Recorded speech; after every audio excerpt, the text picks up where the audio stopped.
ഓഹരി വിപണിയിൽ IPOയുടെ ചാകരക്കാലമാണ്.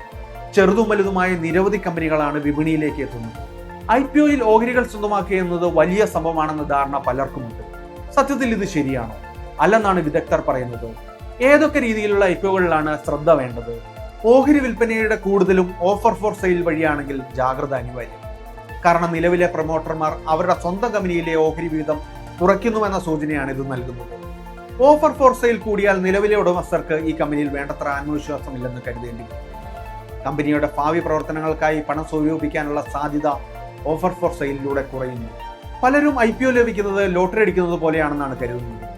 സമീപകാല ചരിത്രം ഈ ചിന്തകളെ തിരുത്തുന്നതാണ്. IPOയിൽ ഓഹരികൾ ലഭിച്ചെന്നത് അത്ര നേട്ടമാണെന്ന് പറയാൻ സാധിക്കില്ല. അടുത്ത കാലത്ത് ലിസ്റ്റ് ചെയ്ത പല ഓഹരികളും IPO വിലയേക്കാൾ താഴെയാണെന്നതും ശ്രദ്ധേയമാണ്. കമ്പനിയുടെ മുൻകാല ചരിത്രം, വരുമാന മാർഗങ്ങൾ, ഭാവിയിലെ സാധ്യതകൾ എല്ലാം നോക്കി മാത്രം നിഷേധിക്കുക. ഇതിനായി വിദഗ്ധരുടെ സേവനം ഉറപ്പായും തേടണം.